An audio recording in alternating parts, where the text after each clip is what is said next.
Alors bonjour à tous, donc bienvenue dans cette nouvelle vidéo. Alors aujourd'hui c'est la quatrième vidéo du suivi du portefeuille. Donc on est le jeudi 2 novembre. Donc j'ai pas fait de vidéo la semaine dernière, enfin le mois dernier, car j'ai pas eu le temps de faire la vidéo. Mais donc je sors cette vidéo pour faire le résumé des 2 mois. Donc la semaine, enfin le mois dernier, on était à peu près ici, normalement. Donc là on voit que ça a chuté et ça a monté, donc là une grande montée. Donc ça c'est notamment dû au Bitcoin, j'ai renforcé mes positions. J'ai mis 500 euros directement dessus, qui m'a fait donc une plus-value directement de 150 euros. Après, donc ça peut monter comme descendre. Donc là, depuis l'achat de mes actions, je suis en 26% sur le Bitcoin et en 5% sur l'or, mais on peut voir que par exemple le S&P 500 ou toutes les autres actions sont dans le négatif. Après, j'ai envie de dire, plus ça descend, plus on achète peu cher. Donc c'est un peu les soldes, même si 3% c'est pas non plus énorme, mais à partir de 5-6% là, ça commence à déjà être un peu mieux quoi. Donc depuis l'achat, on peut voir par exemple que j'ai perdu par exemple 13 euros sur les petites actions américaines ou 22 euros par exemple sur l'Europe. Mais après, tant que la tendance est haussière, ça, bon, moi ça me dérange pas. Donc là, je j'ai pas réellement 4 600 euros, c'est que j'ai des liquidités sur mon compte. Donc c'est normalement, euh, bon, je saurais pas dire où c'est, mais j'ai 1000 euros de liquidité au cas où il y ait euh, une bonne action à faire. Donc là, on peut voir que avec le renforcement du Bitcoin, je suis à 20% sur le Bitcoin. Euh, donc normalement, ça devrait se calmer parce que je compte pas non plus investir tout mon portefeuille dans le Bitcoin parce que le Bitcoin c'est un peu, enfin c'est pas, c'est long terme mais plus moyen long terme. Donc c'est plus pour surfer sur la vague sur le bull run. Donc si on peut voir le fichier Excel que j'avais réalisé, on peut voir que là on est à 3% et ici donc on est à 2,45%. Donc on n'est pas si loin. Après, bien évidemment, c'est euh, c'est approximatif, euh, mais, euh, mais ça reste à peu près fiable. Donc ici on a encore toutes mes transactions que j'ai pu effectuer. Donc par exemple ici, moi je mets la bonne valeur ici auquel j'ai acheté le prix du Bitcoin et non la valeur, enfin le jour où j'ai acheté. Donc on peut voir ici que j'ai quand même une grande partie dans des actions et un peu donc à peu près environ 20% dans la crypto-monnaie, 16% et 5%, donc ouais, à peu près 20% dans la crypto-monnaie ou l'or. Donc à terme, je pense arrêter l'or et le Nasdaq également, parce que le Nasdaq, du coup, c'est une redondance avec le S&P 500, donc je suis pas trop fan. Et l'or, normalement, là, c'est plus un stablecoin, c'est quelque chose qui n'est pas censé évoluer énormément.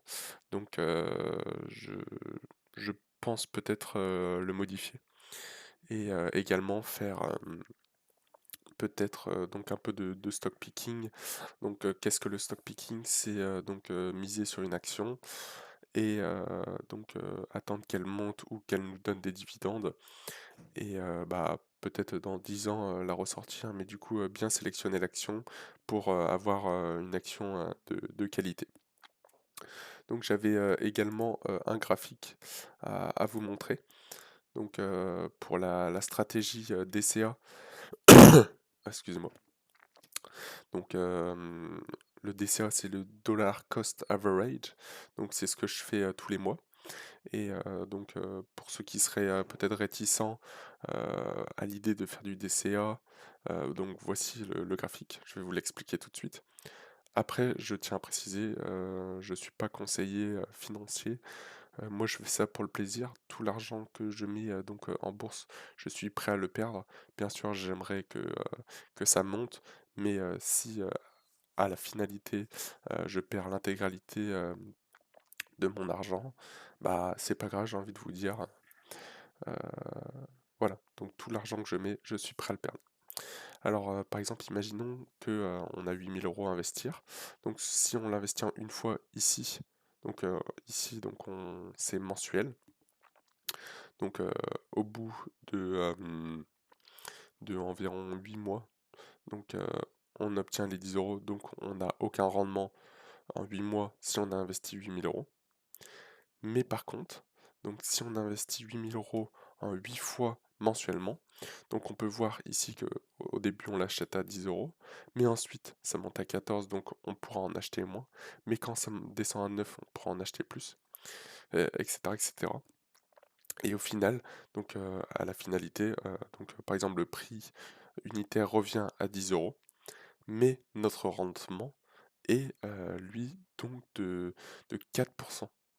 Donc, donc le prix, le PRU, donc le prix de revient unitaire, euh, il est de 9,61%, 9,61 dollars, alors que si on avait investi en une fois, il était de 10 € et on n'aurait eu aucun rendement.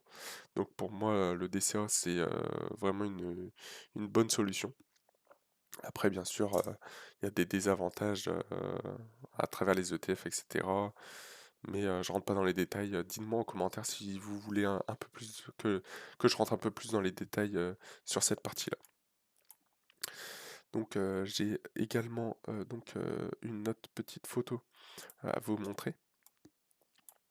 Donc ça, donc pour ceux qui seraient un peu réticents à investir, donc l'investissement, bah là, donc je traduis, donc investing égale pas le gambling. Donc gambling, c'est jouer, miser, parier, et l'investissement, bah c'est ce que nous faisons. Donc moi j'ai une vision de placement donc long terme. Donc par exemple sur le S&P 500, donc les 500 plus grosses entreprises. Euh, donc si par exemple on met une seule fois en un mois, on a 38% de perte, mais par contre si on le met pendant 15 ans, donc par exemple à travers du DCA ou on le met une fois et après 15 ans, on a 0,2% de perte. Donc ça veut dire qu'il y a 99,8% de, pas de chance, mais de probabilité que qu'on récupère notre mise ou pardon ou notre argent qu'on a misé. Donc c'est vraiment intéressant d'avoir cette charte. Après donc les performances passées ne présagent pas les performances futures, mais donc cet indicateur montre déjà que jusqu'ici ça a marché. Donc peut-être que dans les années futures, ça marchera également. Hop. Donc voilà, je reviens un peu sur mon portefeuille. Donc ici, donc toutes les actions n'ont pas changé. Donc peut-être que la prochaine fois, donc je liquiderai pas, mais j'arrêterai de mettre de l'argent sur le Nasdaq. Et peut-être que je ferai un peu de stock picking, donc je mettrai un peu plus dans les actions. Euh, parce que donc je pense que ça peut être une bonne idée et avoir également un peu de dividendes chaque mois à réinvestir dans des actions qui me plaisent ou, dans des actions, dans des bonnes actions donc qui, qui sont en promotion entre guillemets. Par exemple, si je vous prends je vais aller sur Google Finance.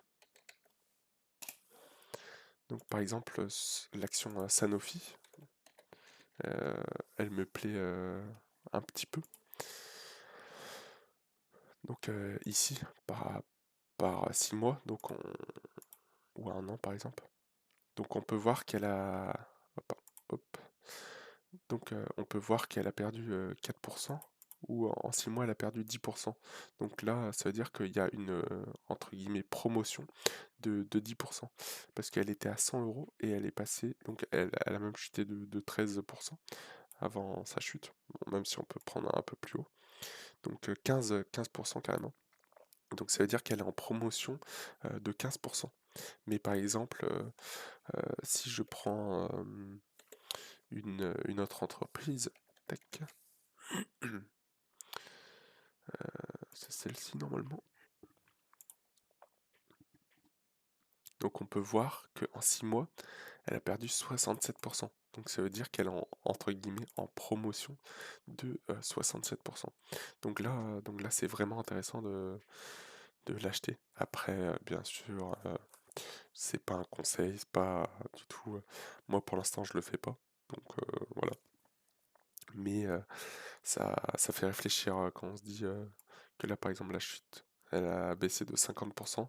Ça peut être vraiment intéressant de mettre justement pour, euh, pour après avoir des bénéfices.